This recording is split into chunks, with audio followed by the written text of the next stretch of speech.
Assalamualaikum, hi and hello. Welcome to the Ant Sports Pulse. How are you all and how is your life going on? जिंदगी में ups and downs आते रहते हैं, लेकिन IPL में एक team ऐसी है कि जिनकी जिंदगी में डाउन एंड डाउन फेस चल रहा है।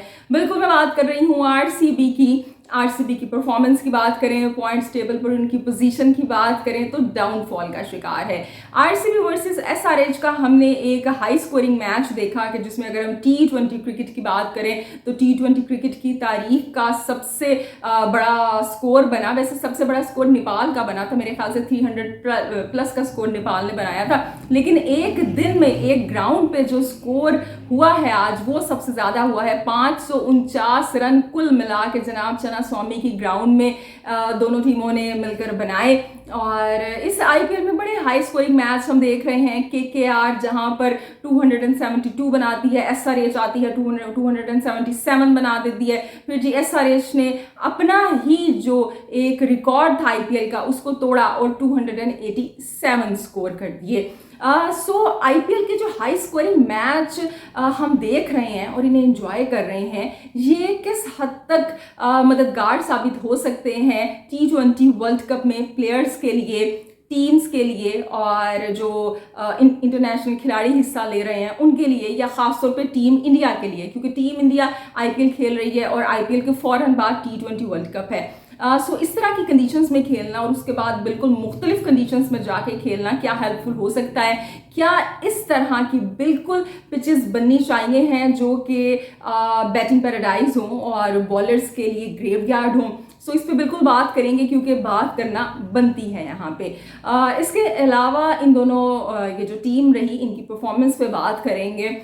लेकिन उसके साथ साथ जब पाकिस्तान की हम बात करें तो पाकिस्तान में पीसीबी में एक नई तब्दीली आने को है जनाब, एक ऐसी तब्दीली के जिसका आपने सोचा नहीं होगा। बल्कि दो बड़ी इंटरेस्टिंग खबरें हैं मेरे पास आपके लिए। एक ये कि जो शाहजी हैं यानी कि मोहसिन नकवी जो कि चेयरमैन पीसीबी हैं, उन्होंने अपने ही खिलाफ इन्वेस्टिगेशन का हुक्म दे दिया है। ये कैसा हुक्म है? बिल्कुल जनाब, ऐसा ही हुआ है कि मोहसिन नकवी ने इन्वेस्टिगेशन का हुक्म दिया है अपने ही खिलाफ। ऐसा क्या हुआ है ये खबर आपसे शेयर करेंगे। और इसके अलावा एक और जर्नलिस्ट की पीसीबी में आने की तैयारी है। कौन से जर्नलिस्ट हैं? लेकिन आपको इतना बता दें, जब उन जर्नलिस्ट का नाम आप सुनेंगे तो हैरान हो जाएंगे कि उनका क्या ताल्लुक है स्पोर्ट्स से भाई। लेकिन अभी जैसे कि मैंने आपको कहा कि पाकिस्तान में कुछ भी हो सकता है। सो जनाब, जो पाकिस्तान के हालात चल रहे हैं, पीसीबी के हालात चल रहे हैं, कुछ भी हो सकता है। जैसे कि मैंने आपको कहा कि तार पे अगर पाकिस्तान में आप हाथी बैठा हुआ देखें इलेक्ट्रिक वायर के ऊपर तो मान जाए हाँ भाई ऐसा हो सकता है, क्योंकि पाकिस्तान में भी कुछ ऐसा ही हो रहा है और पीसीबी में भी ऐसा ही कुछ हो रहा है। तो ऐसी ही जो अनहोनियां हैं वो आज हम आपसे शेयर करेंगे। और इसके साथ साथ पाकिस्तान की जो टीम है उसने न्यूजीलैंड से टी20 सीरीज खेलनी है। न्यूजीलैंड की टीम आ चुकी है पाकिस्तान, और पाकिस्तान का जो पहला प्रैक्टिस सेशन वो बारिश की वजह से वॉश आउट हो गया, वो नहीं हो सका। अब दोनों टीमों ने दो प्रैक्टिस मैच भी खेलने हैं, उसे देखते हैं कि हो पाएंगे या नहीं हो पाएंगे।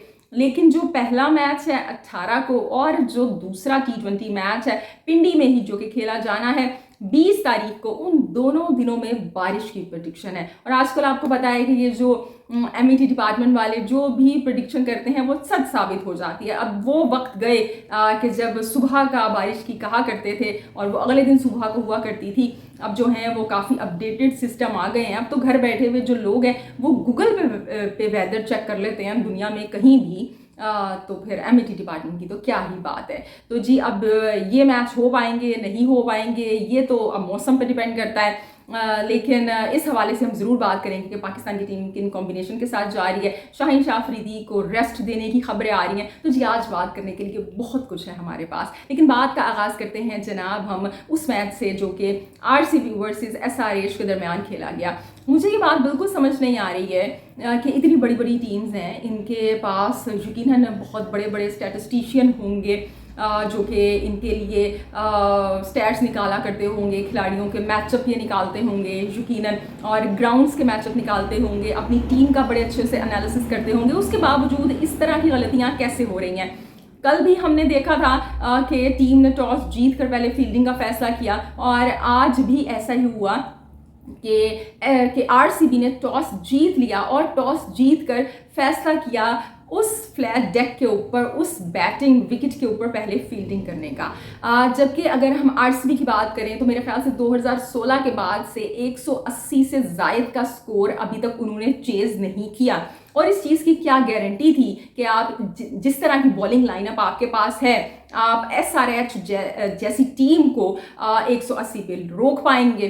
तो ये जो स्टार्ट था वही गलत हुआ था, और फिर जो इसकी इंतहा है वो भी हमने देखी। कल मुंबई इंडियंस से भी यही गलती हुई थी, और आज आरसीबी ने भी वही गलती की है। क्योंकि जब प्रेशर मैच है, बैटिंग आपके पास पिचेस हैं, छोटी बाउंड्रीज हैं, सो ऐसे में आप टॉस जीत के फ़ायदा क्यों नहीं उठा रहे हो कि आप पहले बैटिंग करें और आप एक बड़ा टोटल सेट करें। आप वही ड्यू के चक्कर में पड़े हुए हैं भाई। अगर आप 300 रन अब आपने या 350 रन बनवा दिए तो ड्यू फैक्टर कहाँ पे जाएगा? फिर वो तो तेल लेने चला जाएगा कि जैसे आपके बैटर्स आ रहे थे और फिर वो तेल लेने जा रहे थे। तो यहाँ पे आपको दिमाग से सोचना पड़ता है, और मुझे समझ नहीं आती है, इतनी बड़ी बड़ी फ्रेंचाइजीज हैं, इतने बड़े बड़े दिमाग हैं, ब्रेनस्टॉर्मिंग है, लेकिन इस तरह के फैसले कैसे हो जाते हैं? यकीनन कुछ ना कुछ रीजंस होती होंगी, लेकिन वो रीजंस भाई हमारी समझ से तो बाहर हैं। सो जी आरसीबी ने फैसला किया पहले फील्डिंग का, और आरसीबी की बॉलिंग हमेशा की तरह बिल्कुल मायूस कर रही है। आरसीबी के साथ मुझे ऐसे लगता है कि उनकी परफॉर्मेंस नो डाउट बिल्कुल अच्छी नहीं जा रही है। बैटिंग के अंदर भी सिर्फ 2-3 लोग परफॉर्म कर रहे हैं, और बॉलिंग के अंदर तो जो भी कॉम्बिनेशन ट्राई कर रहे हैं वो बिल्कुल फेल हो रहा है। चाहे सिराज हैं या अल्जारी जोसफ हैं, या आज जो बॉलर्स खिलाए हम उनकी बात कर लें, तो वो जो कॉम्बिनेशन है वो बन नहीं पा रहा है। सो आरसीबी की बुरी परफॉर्मेंस के साथ साथ मुझे ऐसा लगता है कि लक भी साथ नहीं दे रही है। क्योंकि अल्जारी जोसफ की बात करें तो उनको तकरीबन 11 करोड़ रुपए का पिक किया आरसीबी ने, और उसके बावजूद वो आई थिंक 12 की इकॉनमी से बॉलिंग कर रहे हैं, 1 विकेट ली है उन्होंने अगर मैं गलत नहीं हूँ तो। इसी तरह से सिराज की बात करें, सिराज का इतना बड़ा नाम है, नेशनल टीम के मेन पेसर्स में उनका शुमार होता है। वो जो पेसर्स का ट्रियो है, बुमराह, सिराज और शामी, उसने किस तरह से एशिया कप में और ओडीआई वर्ल्ड कप में क्या ज़बरदस्त परफॉर्मेंस दी, हम कैसे भूल सकते हैं। लेकिन उसके बावजूद जो सिराज है वो आरसीबी में स्ट्रगल कर रहे हैं, और मुसलसल स्ट्रगल कर रहे हैं। पावर प्ले के अंदर 1 विकेट है उनकी, और इकोनॉमी उनकी भी 12 पॉइंट समथिंग की है। सो जो भी वो आजमा रहे हैं ना, वो उन पर उल्टा ही पड़ रहा है। अगर मैक्सवेल की बात करें तो आई वॉज एक्सपेक्टिंग कि मैक्सवेल तो एक्स फैक्टर होंगे आरसीबी में, लेकिन वो बिल्कुल भी चल नहीं पा रहे हैं। और ऊपर से आज इतना बड़ा मैच, एसआरएच जैसी स्ट्रॉन्ग बैटिंग लाइनअप के खिलाफ आप खेल रहे हो, और मैक्सवेल को नहीं आपने खिलाया। चले बैटिंग में वो नहीं चल रहे थे, लेकिन बॉलिंग अच्छी कर रहे थे, और बॉलिंग में तो कुछ ना कुछ करके दे रहे थे। ऊपर से आपके पास मेन स्पिनर ही नहीं है। सो आज हमने देखा कि अगर हम एसआरएच की जानिब से देखें तो वो जो मयांक करके, मेरे ख्याल से उनका कुछ नाम है, मरकंड आई थिंक, उन्होंने वो जो लेग स्पिनर है उन्होंने क्या अच्छी बॉलिंग की है, किस तरह से उन्होंने कोहली को आउट किया। सो मेन स्पिनर का ना होना एक बहुत बड़ा सेटबैक है यहाँ पे आरसीबी के लिए। आई डोंट नो कि अब वो जो अभी एक आईपीएल के जो मेन स्पिनर हैं जिनके पास आई थिंक 11 विकेटें हैं, सबसे ज़्यादा विकेटें वो जिन्होंने ली हुई हैं, युजवेंद्र चहल, उनको खेलते हुए देख के आरसीबी को कैसा फील होता होगा कि why we let him go, हमने उन्हें क्यों जाने दिया।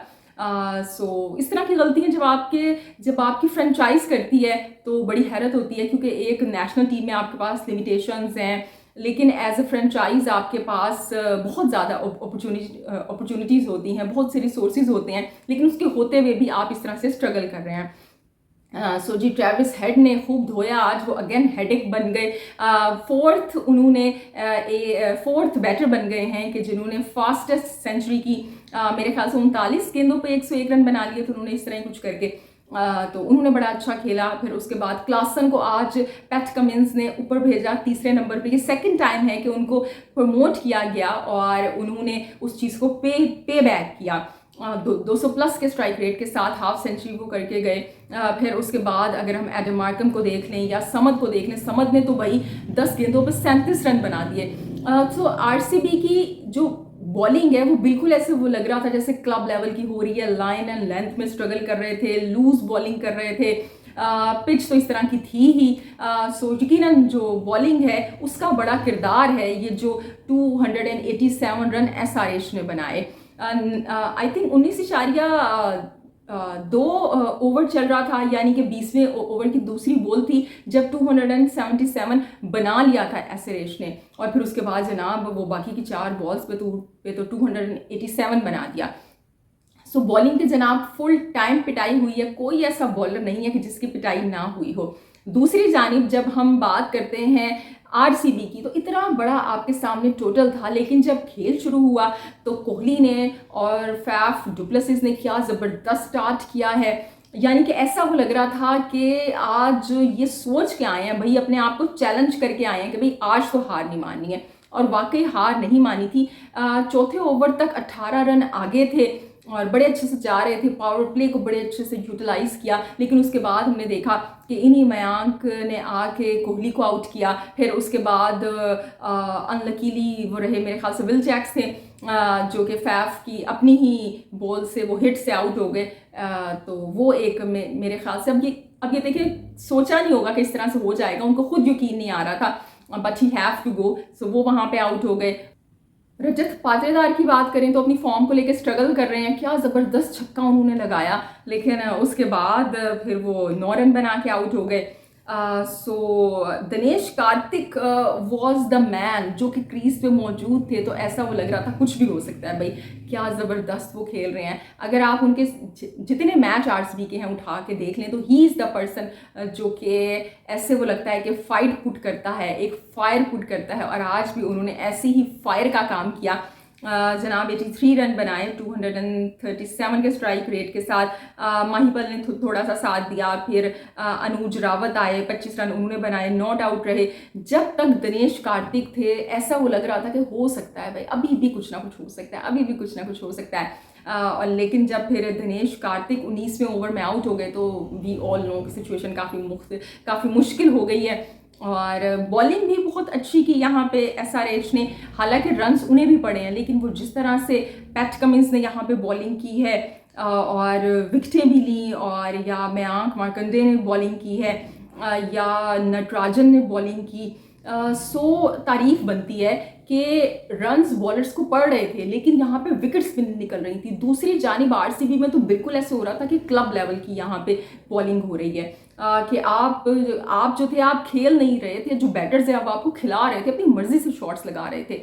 तो आरसीबी जनाब 25 रन से मैच हार गई, लेकिन तारीफ बनती है यहाँ पे वो जिस तरह से स्टार्ट दिया कोहली ने और फैफ डुप्लेसिस ने, और वो जिस तरह से दिनेश कार्तिक ने मैच को आगे बढ़ाया है, सो इन लोगों की बिल्कुल तारीफ बनती है। लेकिन जब तक एज ए टीम नहीं खेलेंगे जीत नहीं सकते हैं। सो आरसीबी को बैठ के सोचना पड़ेगा, अपनी गलतियों को देखना पड़ेगा, और मैक्सवेल जैसे खिलाड़ी को जो कि अगर चल जाए तो पूरा मैच आपको जिता सकता है, इतनी बड़ी टीम के खिलाफ मेरा नहीं ख्याल उसको बिठाना चाहिए था।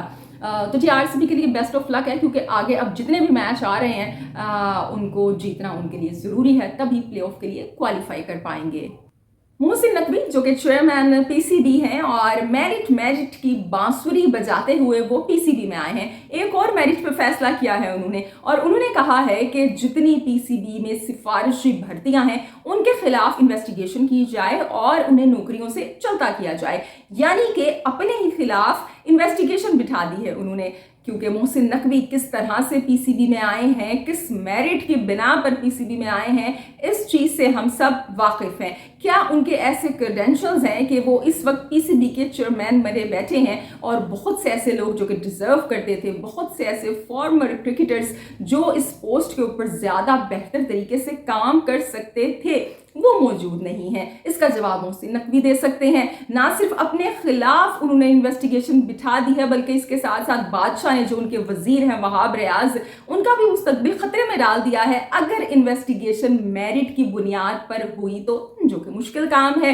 क्योंकि वहाब रियाज इस वक्त मोहसिन नकवी की एब्सेंस में ऑल इन ऑल हैं। सीनियर मैनेजर उन्हें बना दिया गया है, इसके अलावा सिलेक्शन कमेटी को वो लीड कर रहे हैं। सो मोहसिन नकवी ने अगर मेरिट पर फैसला हुआ तो उनकी भी जगह नहीं बनेगी पीसीबी में। सबसे पहले तो उनको खुद ही फारिग होना पड़ेगा और उसके साथ साथ वहाब रियाज को भी करना पड़ेगा, लेकिन ऐसा नहीं होगा क्योंकि ये पीसीबी है, पाकिस्तान क्रिकेट बोर्ड से ये एक सर्कस बोर्ड में कन्वर्ट हो चुका है। मुख्तलिफ जोकर्स आते हैं, अपना काम करते हैं, टेन्योर पूरा करते हैं, क्रिकेट के बारे में नहीं सोचते, कुछ ऐसे फैसले करते हैं कि जिनसे खबरों में आया जाए, हेडलाइंस बनाई जाएं, चाहे अब आप इंडिया की बात करके बनाएं, चाहे बीसीसीआई को पैसे वाला बोर्ड कह के बनाएं, या आप किसी बायलैटरल सीरीज की बात करें, कुछ भी करें, कभी पिचेस की बात कर लें, कभी ड्रॉप इन पिचेस की बात कर लें, कभी आप बच्चों को 2020 क्रिकेट पर लगा दें। सो इस तरह की बातें की जाती हैं, कुछ इस तरह के काम किए जाते हैं, खबरों में आया जाता है, नोट बनाए जाते हैं, प्रोटोकॉल एंजॉय किया जाता है और उसके बाद अपना बोरिया बिस्तरा समेटते हैं, बल्कि समेटते नहीं हैं, मजबूर कर दिया जाता है कि भाई अब आप जाएं, और वो चले जाते हैं। अब देखना यह है कि मोहसिन नकवी जो कि मेरिट का ढोल बजा रहे हैं, और ये ढोल बिल्कुल खाली है क्योंकि मेरिट के नाम पर पीसीबी में कुछ भी नहीं हुआ। जब वो मेरिट के बगैर पीसीबी में एज ए चेयरमैन बैठे हुए हैं तो ऐसे कैसा हो सकता है बाकी काम मेरिट की बुनियाद पे हो। पीसीबी में वो अपनी कैबिनेट के वजीर लेके आ रहे हैं। सबसे पहले तो उनको आके ये एक्सप्लेन करना पड़ेगा कि जो बिलाल अफजल को डाटा एनालिस्ट बनाया गया है, किस मेरिट की बिना पे बनाया गया है, कौन सी डिग्री है उनके पास, कौन सा ऐसा एक्सपीरियंस है उनके पास जो कि उमर चीमा के पास नहीं था। लेकिन जवाब देने के लिए कोई राजी नहीं है, क्योंकि जब आपके पास कुर्सी होती है, जब आपके पास पावर होती है, तो आप सिर्फ और सिर्फ सवाल करते हो। एक और बड़ी ज़बरदस्त एंट्री होने वाली है पीसीबी में कि जिसकी खबरें आ रही हैं, एक और सहाफ़ी पीसीबी में एंट्री मारने वाले हैं, और वो कोई और नहीं है, एक प्राइवेट चैनल के बड़े ही मशहूर सहाफ़ी हैं जो कि करंट अफेयर का प्रोग्राम काफ़ी अरसे से लीड कर रहे हैं। मैं बात कर रही हूँ हामिद मीर की, कि जिनके बड़े भाई भी सियासतदान हैं, उनका भी पॉलिटिकल बैकग्राउंड है। तो अब सुना जा रहा है कि हामिद मीर भी पीसीबी में आ रहे हैं, किस ओहदे पे आ रहे हैं, क्या करेंगे भैया आके यहाँ पे, क्या रिपोर्टिंग करेंगे, क्या वो फिर भी अपना जो करंट अफेयर का प्रोग्राम है उसे जारी रखेंगे, या वो भी मोहसिन नकवी की तरह बनेंगे वो साहब, वो इंसान जो कि हरफन मौला हैं, ये प्रूव करेंगे कि भाई मैं तो सब कुछ कर सकता हूँ, और आखिर में कुछ भी नहीं हुआ होगा। तो जी इसी तरह की बड़ी मज़े की मज़हका खेस खबरें पीसीबी से आ रही हैं और रुक नहीं रही, इनका सिलसिला जारी है। पीसीबी की बात हो रही है तो पाकिस्तानी क्रिकेट की बात करते हैं। पाकिस्तान की जो टीम है उसने अपना प्रैक्टिस सेशन करना था, लेकिन बारिश की वजह से वो नहीं हो सका। मंडे का प्रैक्टिस सेशन पोस्टपोन करना पड़ा। न्यूजीलैंड की टीम संडे को पाकिस्तान पहुंच चुकी, उन्होंने 2 दिन का रेस्ट करना था, तो उनका तो प्रैक्टिस सेशन था ही नहीं। अब जनाब पाकिस्तान और न्यूजीलैंड ने प्रैक्टिस मैच खेलने हैं, फिर उसके बाद 18 को मैच है, 20 को मैच है, 3 मैच पिंडी में खेले जाएंगे और 2 मैच कजाफी स्टेडियम लाहौर में खेले जाएंगे, यानी 3 मैच पिंडी की सड़कों पे होंगे। खूब रन बनेंगे, इसी तरह से कि जिस तरह से आईपीएल के जो बाज मैचेस हैं उनमें रन बन रहे हैं वो भी क्वेश्चनेबल हैं। मैं नहीं समझती कि आपको इस तरह की पिचेस तैयार करनी चाहिए, चाहे वो पिंडी में हो रही हैं, चाहे वो हैदराबाद में हो रही हैं, चाहे वो चना स्वामी में हो रही हैं, कि जहाँ पर आपको एक फॉल्स फॉर्म मिलती है, आपको ऐसे वो लगता है आप कुछ भी कर गुजरोगे, और जब मुश्किल कंडीशन आती है तो आप फंस जाते हो। ख़ास तौर पे जो आपका नया टैलेंट होता है, जो डोमेस्टिक के लड़के होते हैं, उनके लिए फिर आगे जब चैलेंज का सामना करना होता है तो उनके लिए बड़ी मुश्किल हो जाती है। तो मैं नहीं समझती कि आप लीग क्रिकेट के लेवल पर भी इस तरह की पिच बनाओ कि जहाँ पर बॉलर्स के लिए कुछ भी ना हो करने के लिए, ख़ासतौर पर जो आपके डोमेस्टिक के बॉलर्स हैं वो बड़े फिर डिसार्ट हो सकते हैं, उनके करियर को भी नुकसान पहुँच सकता है। सो जी अब पिंडी में भी इस तरह की पिचेस बनेंगी, क्योंकि पिंडी की जो पिच है उसका भी जो मिजाज है वो काफ़ी चेंज हो चुका है। पहले ऐसे नहीं हुआ करती थी, लेकिन अब वो सड़क ही बन चुकी है। तो अब देखना ये है कि पहले 2 मैच के जिसमें बारिश की प्रेडिक्शन है वो हो पाएंगे या नहीं हो पाएंगे। इसके साथ साथ जो शाहीन शाह अफरीदी हैं उनके लिए खबरें आ रही हैं कि पहले 2 मैचेस में उनको रेस्ट दिया जाएगा, जबकि मेरे ख्याल से फिलहाल तो रेस्ट की ज़रूरत नहीं थी उन्हें, क्योंकि पीएसएल खेली उन्होंने, उसके बाद ईद की छुट्टियां आई, रोज़े, और वो थोड़ी सी ट्रेनिंग हुई है काकुल में, ट्रेनिंग का मज़ा ज़्यादा हुआ है। तो उसके बाद आई डोंट थिंक सो कि आपको फ़िलहाल शुरू के 2 मैचेस में एक साथ से रेस्ट की ज़रूरत थी। लेकिन चलें ठीक है, आप एक रोटेशन पॉलिसी पर चलना चाह रहे हैं। अब देखना ये है कि ये पॉलिसी किन किन प्लेयर्स के लिए है। ये पॉलिसी क्या रिजवान के लिए भी है, ये पॉलिसी हमारे कैप्टन पर खुद भी आयद होगी या नहीं होगी। अब वो तो कैप्टन है उनका, तो वैसे कोई मैच खेलने छोड़ने के लिए वो तैयार नहीं। तो ये जो रोटेशन पॉलिसी है ये कब तक चलेगी और किन किन प्लेयर्स पे चलेगी। अच्छी बात है, अच्छा स्टेप लिया है, ख़ासतौर पे जो पेसर्स हैं उनको तो ज़रूरत होती है इस चीज़ की। लेकिन मेरे ख़्याल से अभी मैचेस की ज़रूरत है, अभी प्रैक्टिस की ज़रूरत है। लेकिन शायद ये सोचा गया हो कि जो यंग टैलेंट है उसको थोड़ा-सा मौका दिया जाए। तो जी, अब ये सीरीज़ बस शुरू होने को है। ब्रेसवेल जो कैप्टन है टीम के, वो उनका जो फिंगर है उसकी इंजरी थी, 1 साल के बाद उनकी एंट्री हो रही है। कल हमने बात की थी प्रिसाइजली टीम की, टॉम लैथम नहीं है, फिन एलन भी इसके अंदर नहीं है, काफ़ी बड़े बड़े नाम नहीं है, यंग टीम है। लेकिन पहले भी जो यंग टीम आई थी वो 2-2 से सीरीज T20 लेवल करके गई थी। अब देखते हैं कि बारिश, पाकिस्तान और न्यूजीलैंड की टीम, कौन सी जो टीम है ये सीरीज अपने नाम करने में कामयाब होती है। तो जी, ये था आज का प्रोग्राम और आपके फीडबैक का इंतजार रहेगा। अब आपसे कल मुलाकात होगी। अपना ढेर सारा ख्याल रखिएगा, हंसते मुस्कुराते रहिएगा, क्योंकि आप मुस्कुराते हुए बहुत अच्छे लगते हैं। अल्लाह निगहबान।